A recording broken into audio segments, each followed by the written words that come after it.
Jaya Radha Madhava Kunja Bihari Radha Madhava Kunja Bihari Jaya Radha Madhava Kunja Bihari Madhava Kunja Bihari Jaya Gopi Jana Vallabha Girivaradhari Gopi Jana Vallabha Girivaradhari Jaya Gopi Jana Vallabha Girivaradhari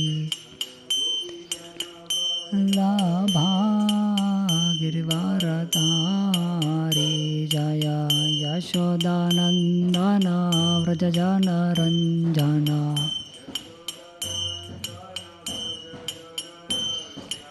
Yashodanandana Vrajajana Ranjana Yamuna Tira Vanachari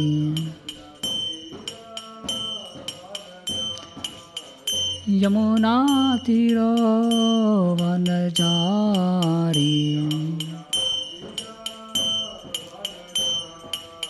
Yo Jaya Radha Madhava Kunja Bihari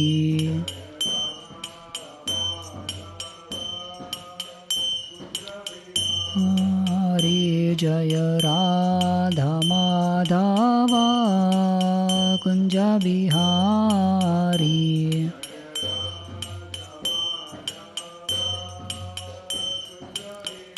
Hari Jaya Gopi Jana Vallabha Girivaradhari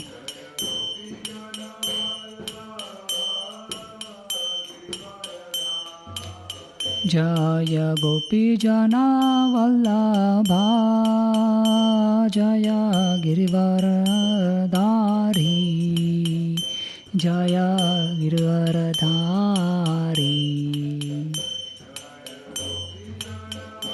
Nabha Girivaradhari Yashodanandana Vrajajana Ranjana Yashodanandana Vrajajana Ranjana Yamuna Tira Vanachari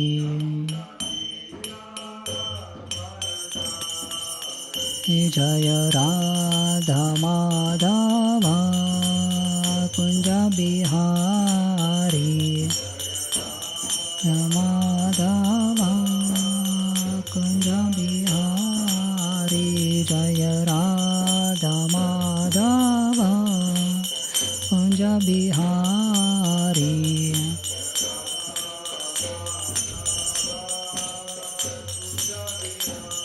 Hari Jaya Gopi Jana Vallabha Girivaradhari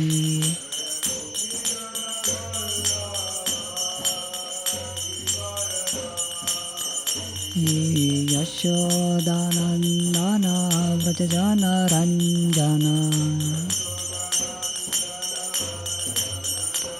Unatira Vanajari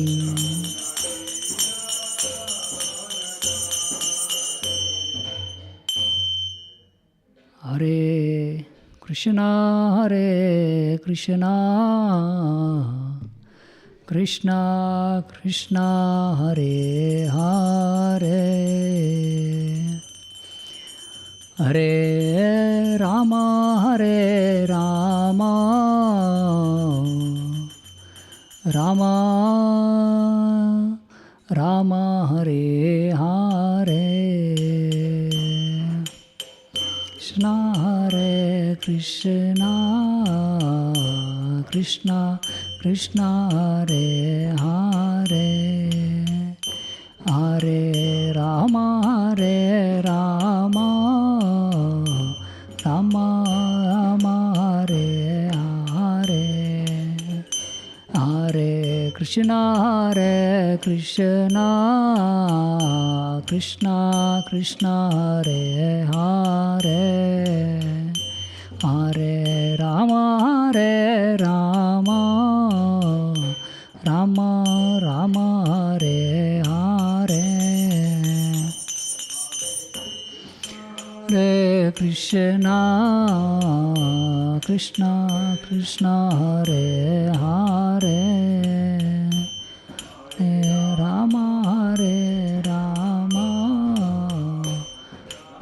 Rama, Hare Hare, Hare Krishna, Krishna Krishna, Hare Hare, Hare Rama, Rama Rama, Hare Hare, Krishna Krishna Krishna, Hare Hare, Hare Rama, Rama Rama, Hare Hare, Hare Krishna, Krishna Krishna, Hare Hare, Hare Rama,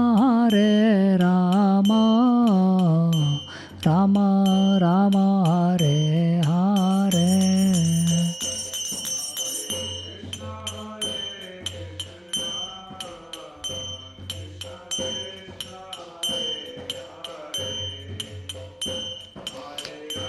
Hare Rama, Rama Hare Hare, Hare Krishna,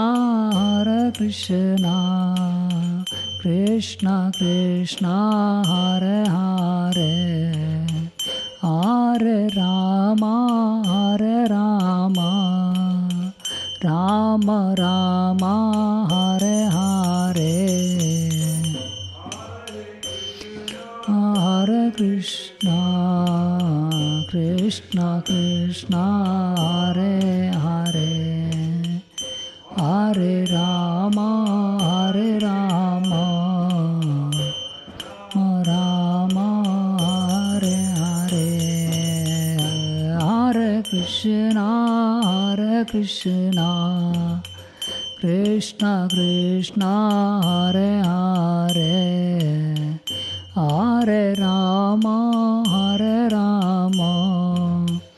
Rama Rama, Hare Hare,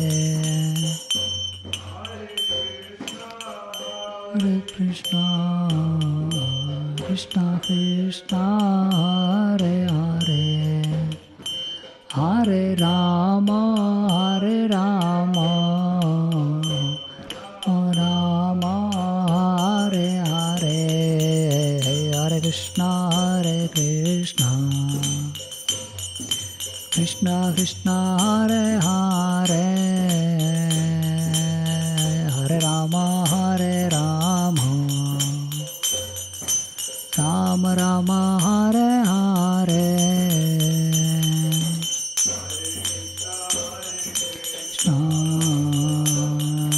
Krishna Krishna, Hare Hare, Hare Rama, Rama Rama, Hare Hare, Hare Krishna, Krishna Krishna, Hare Hare, Hare Rama, Rama Rama, Hare Hare,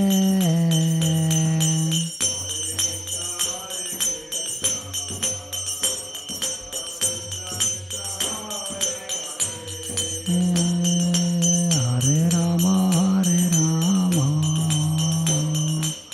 Rama Rama, Hare Hare, Jaya Gokulananda, Radha Gokulananda, Radha Gokulananda, Sri Radhe. Kulananda, Radha Gokulananda, Radha Gokulananda, Sri Radhe. Jaya Sita Ram Lakshman Hanuman, Jaya Sita Ram Lakshman Hanuman.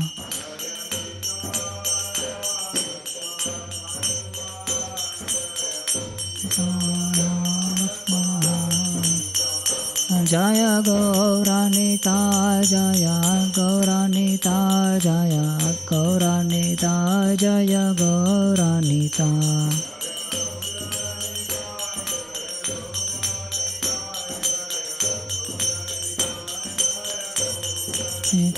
Jaya Jaya Prabhupada, Prabhupada, Prabhupada, Jaya Jaya Prabhupada.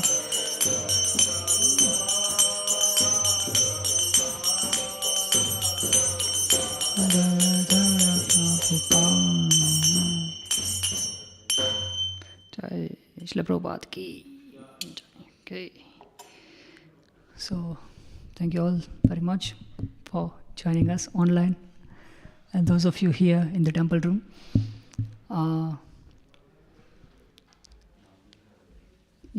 So today we're gonna discuss from Bhagavad Gita as usual. We have a standard schedule decided by Prabhupada. So we have Mangal Aarti, which is in the morning. So we have standard morning program, and same time we have standard evening program.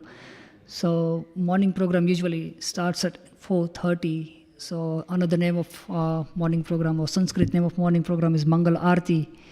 So the word literal Mangal means auspicious. So those of you are really want to get more benefits in the morning in their life, more auspiciousness. So please join for the morning program. And this is the evening program that usually begins at 6. So we usually have classes, Bhagavad Gita class from 6 to 7. And then from 7 to 7:30 we have Gaura Aarti, which is going to take place here in the temple room. And then we have last session, it's Prasadam distribution after 7:30 in the Sri Krishna Haveli. So please take as much as advantage you can. Today we're going to speak from Bhagavad Gita, very first chapter. So those of who are new to Bhagavad Gita has total 18 chapters and total 700 verses. So today we're going to read from chapter number 1, which is entitled by Observing the Armies. And this verse is, do anyone know the verses in Bhagavad Gita, which in which language? Gujarati, Hindi, English, Sanskrit. So yeah, that's right. Sanskrit, yeah, that's right answer. So Sanskrit, the language was, Sanskrit, the another name of Sanskrit is Devanagari. The language is spoken amongst gods or Deva. So very beautiful language. They say, all languages have their own particular benefits, but the Sanskrit is like, you can say, mother of the language, because if you trace the history, if you go in the back, so there are many words, even some European language, like English language, so there are many words that derived from Sanskrit language. So very first word is mother. In Sanskrit they call it matru. Gujarati also, mata, matru. So this word matru is coming from, this word mother is coming from the root word in Sanskrit, which is matru. Another word brother in English language, this word also comes from the Sanskrit language, which is pratru, patru, pai. Another last word is, you might have heard about the word about three, T-R-I in Sanskrit, like Triveda, Trivedi. So this word three in English, they translate in the three, T-H-R-E-E. So this word is also coming from Sanskrit language. So Sanskrit is really like a deep oceanic language. So many, even modern scientists, which is those who are like working in NASA, and those people who are working on AI, they are also looking into the Sanskrit language, because they say like this is like a really deep language and has so many computations. So they are trying to decode the whole language, Sanskrit, so that they can get more and more benefit from this language. So yeah, we may think that, oh yeah, this is ancient language, 5,000 years before, but it still holds the same value, same potency, same benefits. That those who are like really scholar, they are trying to decoding Sanskrit language. So because of all these benefits, we're gonna read this verse in Sanskrit today. So very simple. It's maybe Vishal Prabhu's. It's 110. It's first chapter, verse number 10. So we're gonna recite in reciprocal manner. So you can see in the both TVs. So I'm gonna recite, and then you can. We can do in the call and response pattern. So very simple. So yeah, so you can read from there. So I'm gonna read the first little half. First line you can see, and then second, third, fourth. So then you can reciprocate. Aparyaptam tadasmakam. Aparyaptam tadasmakam. Balam bhishma birakshitam. Balam bhishma birakshitam. Paryaptam tva idam etesham. Tva idam etesham. Paryaptam tvam idam etesham. Balam bhima birakshitam. Balam bhima birakshitam. Paryaptam tadasmakam. Balam bhishma birakshitam. Paryaptam tvadim metesham. Balam bhima birakshitam. Okay. So now we're going to read translation and then purport, which is given by His Divine Grace A.C. Bhaktivedanta Swami Srila Prabhupada. Srila Prabhupada ki. Translation. Our strength is immeasurable, and we are perfectly protected by grandfather Bhishma, whereas the strength of the Pandavas, carefully protected by Bhima, is limited. So this was the translation of the verse. We're going to decode the whole verse after reading this purport.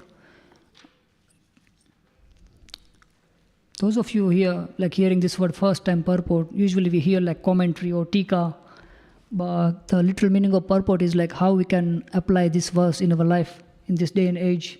Usually people write the Bhagavad Gita, they write their own commentary. Commentary means like someone's particular idea, like this is what I believe. Like there are like so many scientists and doctors, those who are like writing Bhagavad Gita. If you go to shops and you ask for like, can I have Bhagavad Gita? So they will ask you which one, because there are so many Bhagavad Gita, but the original and authentic one is the one who comes in the right spiritual lineage. So this is one of them. And the purport means how we can apply this verse and how we can get maximum benefit. So that's the purport. And it's always written by acharyas. Acharya is the one who is directly connected to Krishna. So it's not ordinary person. So purport by Srila Prabhupada. Wherein an estimation of comparative strength is made by Duryodhana. He thinks that the strength of his armed forces is immeasurable, being specifically protected by the most experienced general, grandfather Bhishma. On the other hand, the forces of the Pandavas are limited, being protected by a less experienced general, Bhima, who is like a fig in the presence of Bhishma. Duryodhana was always envious of Bhima because he knew perfectly well that if he should die at all, he would only be killed by Bhima. But at the same time, he was confident of his victory on account of the presence of Bhishma, who was the far superior general. His conclusion that he would come out of the battle victorious was well ascertained. Srila Prabhupada ki jai. Before we begin the whole discussion, just offering some prayers to Spiritual Master and all the senior devotees, those who have helped us in our life. So maybe if you can just fold our hand and close our eyes and just, you can express your gratitude to your parents, to your friends, family, teachers, those who have helped in your life. up to just to come to this point. So now we can fold our hands, close our eyes. Om Agnanatmirandasya Gnananjana Shalakaya Chakshurunmilitam Yena Tasmai Shri Guruve Namaha. Namo Vishnupadaya Krishna Pristhaya Bhutale Srimate Bhaktivedanta Swami Niti Namine. Namaste Saraswati Deve Gauravani Pracharine Nirvishesha Shanyavadi Paschatya Deshatharine. Jaya Sri Krishna Chaitanya Prabhu Nityananda Shri Advaita Gadadhara Srivasadi Gaura Bhakta Vrinda. Hare Krishna Krishna Krishna Hare Hare Hare Rama Rama Rama Hare Hare. Okay, so Bhagavad Gita, those of you hearing first time, maybe you know what's happening in the background. So the background is, as usually we know that there was a war about to begin on the battlefield of Kurukshetra, and this war was amongst Pandava and Kaurava. Thank you so much. So this war was amongst Pandava and Kaurava, and as we know the history, there were warriors, there were elephants, armies on the battlefield presence. I was reading one paper, and it says that the numbers of army on battlefield was 40 million, which is in the Sanskrit language they call 18 Akshiyoni Sena. So this was the number of soldiers, those who are present on the battlefield, which was 40 million or 18 Akshiyoni Sena. And out of those 18 from Pandava's side, do you have any guess how many were there? 7, exactly, yeah. So 7 from the Pandava side and 11, rest of the 11 from Kaurava's side. So if you see comparison, so it's not like first place, like it's like mismatch, it's not like perfect. But still, we should think about like where is the king? And wherever there is a king, there is a victory. So yeah, this is the comparison given in the Bhagavad Gita, how many numbers of soldiers were there. Also, there were 2 signs given in the Bhagavad Gita itself. Even before the war began, there was like clear sign that definitely Pandava was going to win. There's no point of like creating the whole Mahabharata, like, battle. So these signs are given in the Bhagavad Gita. If you have some idea, you can maybe shout out. First one is in the first chapter and last one is in the last chapter. So 2 points that given. Then you can predict. It's not like it's definitely going to happen, but you can predict at least that, yeah, maybe Pandava is going to win. Yeah, Vishal Prabhu? Yeah, exactly. Hridayani. Yeah. Yeah. So I think it's a verse number 20, if I'm wrong. Maybe you can double check. First chapter, verse number 20, it says, Hridayani Vyadarat. So Hriday, yani hearts of the Kauravas were shaken by hearing this conch. So conch is not normal thing like we usually think, oh yeah, conch is just like part of a ritual. But conch, when we blew it, it shows that, yeah, there is going to be definitely victory. So conch is a sign of victory. So this was the first, and the last one is given in the last chapter, 18th chapter. Anyone want to try?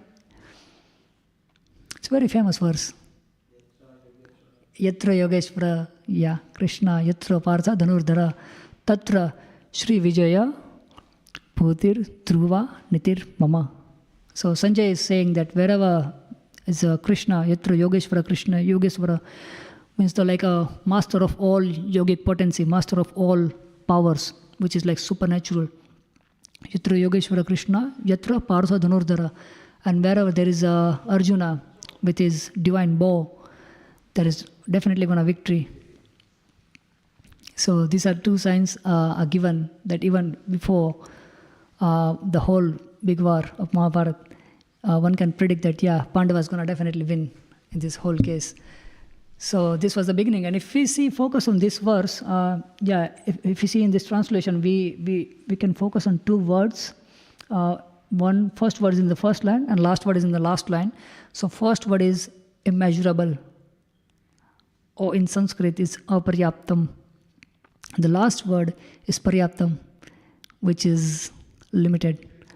So Sanskrit is like a bit, what do you call in English? Phone something? Homophone. So Sanskrit is like a homophone language. You understand homophone? I'll give you an example. Like say for example, flower. Beautiful flower we offer to Krishna. Phonetic, yeah. Homophone. Yeah, it sounds same, but meaning is absolutely different. So flower we offer to Krishna, but there is another flower, which we make chapati, which we make breads. So this is called like phonetic language or homophones. So another example, for. So for, we use F-O-R, like yeah, for Krishna or for us or for someone. It's like we use for. But the another for is 4, 1, 2, 3, 4. So we pronounce in the same way, but meaning is absolutely different. So in this way here, if we see immeasurable and limited. So these two words, if you see in Sanskrit, it's given aparyaptam and paryaptam. So another meaning of these two words, which is aparyaptam and paryaptam, is sufficient and insufficient. So here, the scene was, as we know, Duryodhana, he approached his teacher, his spiritual master, who was Drona, was standing on the battlefield, and Duryodhana asked him and mentioned about this verse that our army is paryapta. If you see, our army is aparyaptam, which is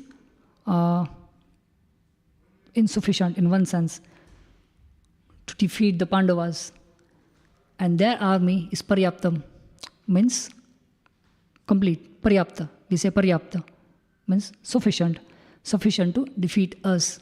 So this is the another meaning. So first meaning was that Duryodhana saying that our army is complete, which is another meaning of aparyaptam. And he was saying that their army is incomplete or limited. But because Sanskrit language is like a phonetic language, so you can derive like two meanings. So second meaning is that our army is actually limited, aparyaptam, and their army is paryapta. You understand? Their army is limited. Is it clear? Vishal Prabhu? Yeah. So this is very clear. Why Duryodhana is saying like that? Why is saying that like our army is complete and their army is not complete? Because he knew about one person was Bhishma Dev. The literal meaning of Bhishma is like someone who takes like really terrific vow in their life, like really horrible vow, which is not ordinary for general people. So Bhishma took the vow to remain as like a celibate in his whole life, just to serve his kingdom and to serve his father, because his father had some desire, especially his stepmother, she has some desire. And because of her desire, his son Bhishma, he took this horrible vow. Before the name of Bhishma, his name was Devavrata. And then after taking this vow, he became Bhishma. And it's one who is like taking really difficult vow. So this Bhishma has two pastimes. And because of these two pastimes, Duryodhana was like really sure that no matter whatever happens in the war, Bhishma is always going to be our side. And we remember that those two incidents. So first one was in the assembly of 20,000 warriors. You all know this pastime where Draupadi was disrobed by Kauravas, the gambling match between Pandavas and Kaurava. So they mentioned like there were all 20,000 like a highly qualified, elevated warriors. Those who are like, they have like divine powers.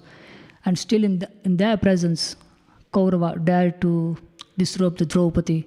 And in this situation, Bhishma and Drona were silent. Can you understand? Like in your family, someone who's like really like respectable, and in their presence, something wrong happened. And the even worse thing is they seeing it, but they can't do anything.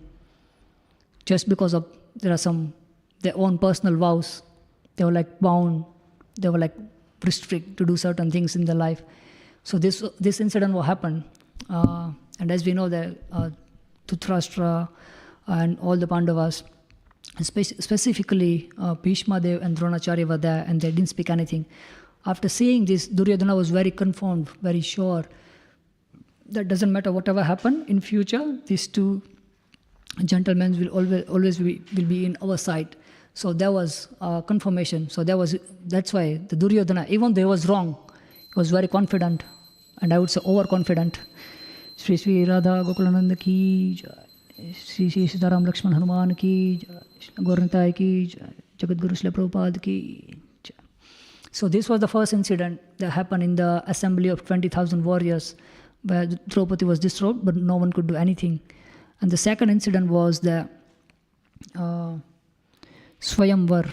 I tried to find the literal meaning of Swayamvar, but I couldn't find. The very close meaning of Swayamvar was self-elected or self-choose.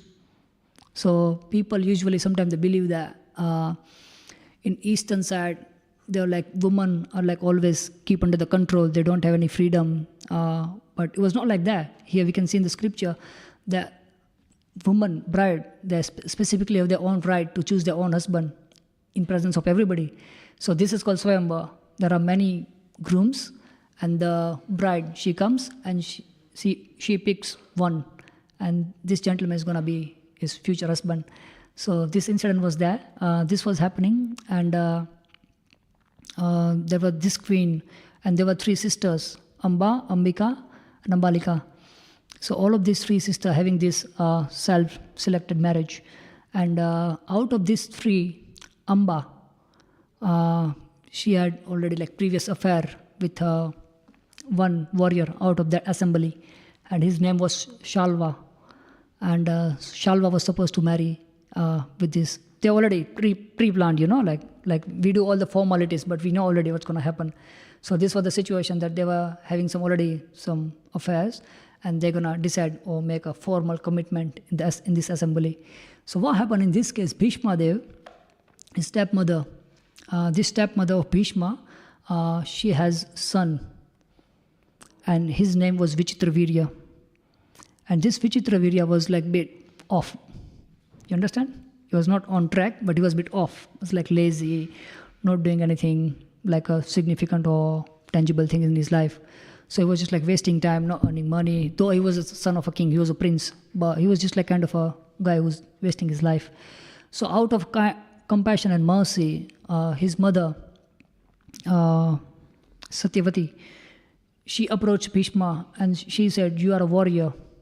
And Bhishma was a warrior. He was such type of warrior. Was name given, another title was given as a, not title, his comparison is done with the Timingala fish. Timingala fish has the potency to swallow the whole big giant boat in one go. So that means the Bhishma has a full potency or ability to conquer whole army just by himself only. So that was the Bhishma. As I mentioned, he was really powerful because of this vow, because of these blessings and all these things. So Satyavati approached Bhishma and she said that you are a warrior, so why don't you help my son? Same time, Bhishma was also son, but he was a step. He was not like the original mother. So she approached Bhishma and she said why don't you just go and get the Amba as a wife of my son. So Bhishma went to this Swayamvar or self-elected marriage. And when Bhishma just appeared in the assembly, so there were many kings were seated, and everyone was just stand up, out of respect. Because when we see someone who is really powerful, someone who has really big post, someone who has really big position in society, whenever they come, we give them respect. So when the Bhishma entered into the assembly, everyone just out of respect, they just suddenly go up. And Bhishma put forward his opinion that this is my opinion. I came here for Shalva, King Shalva, to get a bride for him. And if there is anyone has some problem with me, please come and fight with me. So everybody was bowing down on him, knowing his power, knowing his potency, knowing his expertise and knowing his skill. That no, we can't fight with you. We know your power. You can conquer whole world in just a few seconds. So, but you remember this. The couple, Amba and her boyfriend. So they were really particular, and they said, "No, we're gonna not accept you. We're gonna fight with you." And then Bhishma just gave one kick, and that the guy just like fell off from like miles away. And this is like, you can say like a defeat.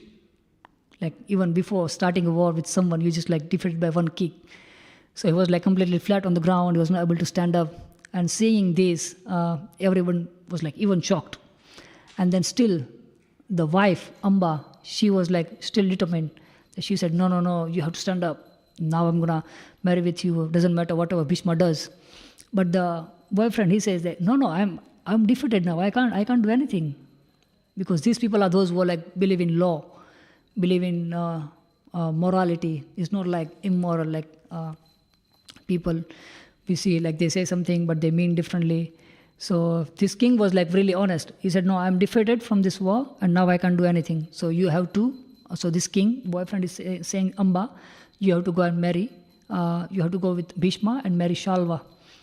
So she said, no, I'm not going to go with Bhishma because I don't want to marry Shalva. I do want to marry with you.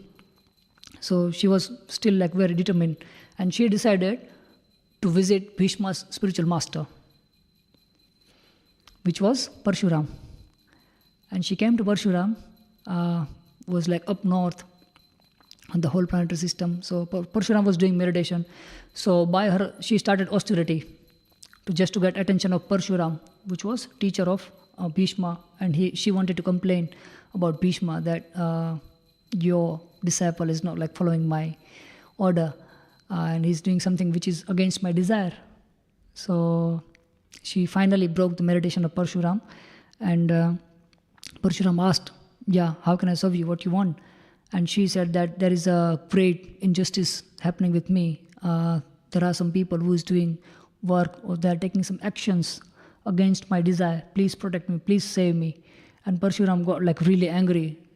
He didn't know here, at this point, he didn't know like who's the person. He got up and he got like really angry, like who is the person who's like doing against someone's desires? This is not possible.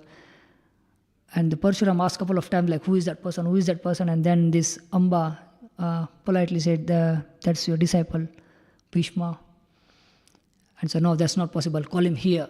So she went and called the Bhishma, and they all three were meeting at one point. And Parshuram said, since she is complaining, now you have to fight with me. And you have to prove that you are right. If you fight with me and if you win, you can do what you like. But remember, he's fighting with his teacher. So teacher is, you can understand, teacher is always one step ahead than the student. But Bhishma was so powerful and out of his like own purity. And this is the like a basic rule of any war in the previous days. That if you're righteous and if you're honest enough, no one can defeat you in any aspects. So Parshuram told him the same thing, that if you're right, then you will win out of your purity, out of your religiosity. And if she is wrong, and if she is right, then I'm gonna win. But in this case, Bhishma was right because he was like taking Dharma's side. Because he is based on religion, he defeated that boyfriend. That's why he was right. And then she didn't have any option because no one was ready. So they started war. So Bhishma and Parshuram, teacher and student, they both started a war. And Bhishma, he fought in such a way that he didn't harm his spiritual master, same time maintain his level, maintain his respect. At the same time, Bhishma could be victorious. So Bhishma fought in such a intelligently with his master, with his teacher, that he could win whole war. So this is how Bhishma won the whole war. And now Parshuram said that, Amba, you have to go with Bhishma and you have to follow his order. And she was still determined. And she said, no, I'm not going to do that. And then she took final stage. They say those who don't have any shelter for materialistic people, those who don't have any shelter, there is only one, which is like a all merciful and all kind Lord Shiva. So she took shelter of Lord Shiva. She approached them and she said that, please protect me, and this is what's happening.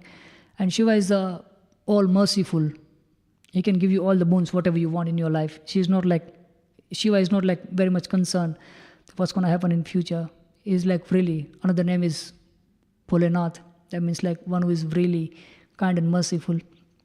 So Shiva gave her boon and she said, first Shiva asked like, what boon you want? So she said, I want to be a cause of death of Bhishma. So Shiva said, okay, you can be. And then she got this boon from Shiva, and the next life, so she Amba, she left her body in this life, and next life she comes as a Shikhandi, and she literally become a cause of Bhishma's death, because Bhishma couldn't die easily, because he has a boon that he can die or he can leave his body based on his desire whenever he wants. So he's like almost immortal. So because of this desire, Bhishma has to leave his body. So I was talking, our main point was Duryodhana. Why Duryodhana is glorifying Bhishma, because he knew Bhishma is going to help him. And another side, if you see, Duryodhana is mentioning name of Bhima in this verse, second last line, at the end of the line, protected by Bhima. So why Duryodhana is mentioning Bhima's name? Because there were 5 Pandavas, and out of them 5, this Duryodhana, they had only fear from Bhima, because some past incident happened. So you know the basic story. There are 5 Pandavas and like 100 Kauravas, like same family, and they are having some like family issue, family matter. So he was very scared. Duryodhana was very scared from Bhima, because Bhima took a vow that I'm gonna kill all of the 100 sons of Dhritarashtra, which was Kaurava, and one of them was Duryodhana. So he was like really scared, Duryodhana, that one day Bhima is gonna kill me. And even though Bhishma had like an iron body, so here we are talking about like so many boons. So here Duryodhana, his body was like made up of almost iron, except the middle part of the body. So the whole body was iron. So in one sense, he was proud that I'm protected by the boons and all these things. At the same time, he was scared with Bhima, because Bhima got like ultimate power, like transcendental, like really high superpower. They say like many thousands of elephants of the energy that Bhima was holding. And that's why Duryodhana was like really scared not to fight with him. So that's why he's mentioning his name. And just out of this fear was always in your subconscious mind, like we have something always in our subconscious mind. Doesn't matter where we go in the world, maybe in Europe or America, Australia or Asia, wherever we go, people like sometimes they have like some impressions. So Duryodhana has this fear in his mind about Bhima. But Bhima was not scared. Bhima was ready, because Bhima was the side of Krishna. And I don't know if you guys hear, I mentioned in the beginning of the class that before the whole war began, so Bhagavad Gita took place. Krishna told the whole Bhagavad Gita to Arjun. This is what we know basic. And in this Bhagavad Gita, there are 2 signs that Pandavas are definitely gonna win. So first sign was blowing conch. They blow the conch, right? Before beginning any worship or any ceremony, they blow the conch. So whenever they blow this conch, they gives motivation in their heart. Those who are like righteous person, but those who are on the side of negative side, those who are like on negative side or inimical side, they're scared, because now they know now our job is done. We're gonna die whenever they blow this conch. So first when they blow the conch, and the second sign was given in Bhagavad Gita that Pandava was gonna win was in the last chapter. Sanjay said that wherever there is a Krishna and Arjuna, there is definitely going to be victory. So these signs were given. So Bhima, and because of the Krishna, as we mentioned in the last verse of Bhagavad Gita, Sanjay says that wherever there is a Krishna and wherever there is Arjuna, there is definitely going to be victory. So Bhima, by knowing this, he was not at all fearful with Duryodhana. So this is what we can learn from this whole story, that there are like 2 types of mindset, and this day they say like positive and negative. I'll tell you what I mean by positive and negative. So positive mindset always sees like bright side of something. Like, like we have in our mind like 2 sides. One is like always give you some like negativity and like toxic, all the talks, not at all helping you in your goal, in your life. And another one is like positive, always says though it lasts like very few seconds in your heart. Like, if you start doing something wrong, and there is like one voice in your heart, they says, wait, this is not good, this is not good. But still we continue. So this is how we have two sides. And Bhagavad Gita here shows by the example of Bhima and Duryodhana that how these two types of mindsets are working in our life. So those who are on negative side, they are always criticizing or comparing about others. Why? Because they focus on consequences. So for example, if you see in this scene, Duryodhana, he was criticizing other party. Why? Because they could see like these people can defeat us. So those who are like negative people, their focus is always on consequences or on results. While in Bhagavad Gita, Krishna says that results is not in your hand. Results is in my hand. Excuse me. Your action is in your hand, but results is in my hand. But those people with the negative mindset, they always think that, yeah, I know what's going to happen in the future. I know the result of this task. So these two signs, first of all, they are criticizing others. Out of this criticism, why they criticize? Because they focus on the result or consequences. Not just that, but these people are not at all careful about anything. Doesn't matter what happened in society. So this is the sign of those who are like having negative consequences. Person like Duryodhana. So first they criticize Pandavas, and because they criticize, they are like always, they criticize because they focus on consequences, and because they only live their life self-centered, they never care about others. So this is the sign of those who are like having negative mindset. But on the other side, the positive side, the bright side is that those who are like really born with divine power, even can be amongst us someone. So these people, they don't criticize, they compliment. Even if you make like small mistake, so they glorify your positive works, and then they just give shed some light where you can improve in your life. So these people with the divine qualities, they focus on complimenting others. Why they compliment? Because they are not self-centered. They are not focused on consequences. But these people, those who are like positive, they are Krishna conscious. And the first one, those who are negative, was like result conscious. That yeah, if this comes, then I'll be like glorious, and then I get this benefit, and then I'll buy this one. And people will know me with this post, this position. So these people are like so much me. But with the person with the divine consciousness, they always think about Krishna, because they know Krishna is the Supreme Personality of Godhead. So they compliment. Why? Because they can see Krishna through. They are not focused on results. They can see the same God is sitting in the person who is next to me or in front of me.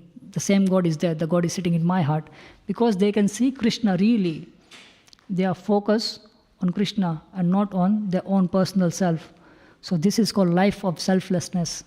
And that's the whole, one of the essences of Bhagavad Gita, that we should live our life out of selflessness, and rather just being like a me-centric. We should be like other-centric. We should compliment others. We should encourage others. Like whenever they do something, even they mistake something.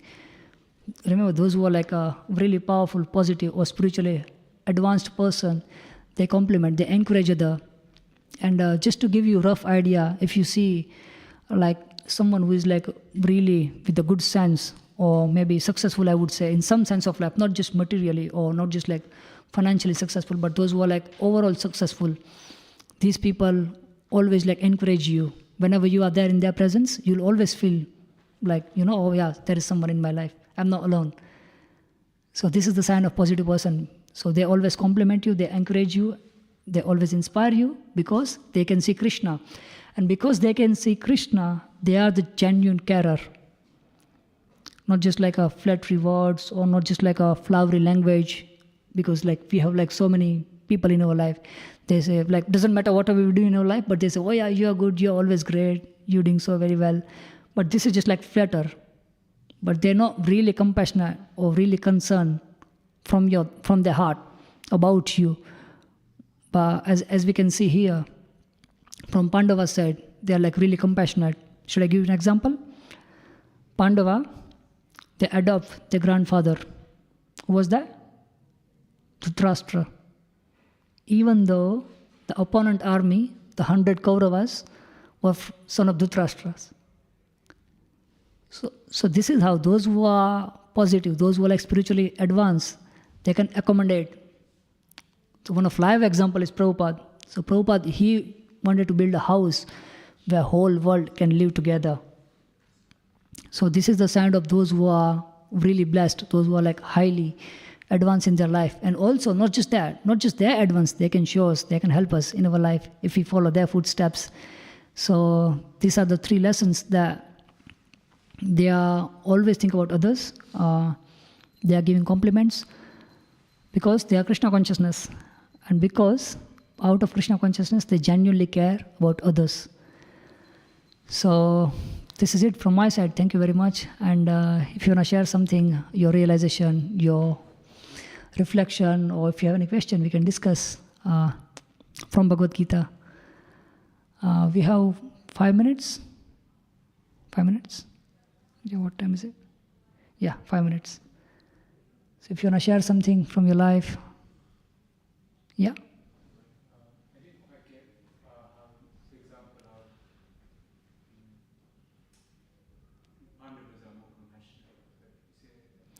Yeah, so Pandavas were first of all devotees. And if I give you the contrary example, like Duryodhana. So he was like always envious. He tried to kill Pandavas in so many ways. Like when Bhima was like a kid, so he threw him in the like a ocean. And he was just like drowning Bhima. So this was one. Second, they tried to burn the house when they were in the Lakshagriha. So this was second. So they were like always envious, also disturbed the Draupadi. But if you see the history of Pandava, you will never see like even one incident that they are causing harm to others. So even sometimes not doing anything is also a good sign in our life. Do you agree with that? Should I give you like more practical and relevant example? They say chocolates. So what do you need to do with chocolates? What doctor says when you have like teeth ache or toothache? To avoid chocolates. So we can see like sometime in our life, by not doing anything, we can make so much advancement. We can progress, we can grow in our life so much. So Pandava, in their whole life, they didn't make even like a single mistakes like Kauravas. Because Krishna was his side. So whenever, as we mentioned, like whereas there is a Krishna, there is a victory. So in this way, they were compassionate. And the more live example was they took care of Dhritarashtra, like his own father. Though he was, like Dhritarashtra was like, like how was he? But still Pandava, they took care of Dhritarashtra as his own father. So this is like a vibrant sign of compassion. Does it make any sense? Yeah. Oh, thanks. Thanks so much. Anybody else would like to share something or ask something? So that means even for the really bad people, we have to show the compassion. Yeah. So in Bhagavad Gita, we have to see the compassion. There is a difference between dealing and consciousness. So say for example, my dealing with someone can be harsh or can be like lenient or like light or out of love. But still, if I hold anger and grudge and envy in my mind, so that doesn't make any sense. It doesn't help me in my life, right? So like imagine like I'm behaving with you like so nicely, like giving you like some nice food and like sharing my life. But I always think like negative in my mind about you when I'm alone, that this person, oh my God, please protect me from this person. So this is like contradictory. So Bhagavad Gita in 5th chapter, verse number 80 says, Pandita Samadarshina, those who are like really powerful person, they see every individual as the equal. They don't see just covers, just body. Oh yeah, this is boy, this is girl, this is man, this is woman. They see spirit, soul. And Krishna says that I am a soul, sitting in your heart as a super soul. so they can see Krishna. So because of this reason, we should see good in all. But that doesn't mean that we engage with them if they are wrong. You understand? If someone is like doing some robbery and you say, oh my God is also in his heart, so I should help them. They're trying to break the padlock and I should help them. So, no, it doesn't work like that. If you see something like that, just like go away from that place. It's not healthy. So, yeah, this is how we see through philosophy, but same time we maintain our discrimination power. We don't lose, we never lose. What about if somebody is, let's say, a bodyguard, Mm-hmm. and if somebody is trying to steal something, Somebody is trying to steal something, okay? in that case, what have to, bodyguard, what have to do? Bodyguard, if it is your bodyguard, then he's meant to protect you, right? Regardless of.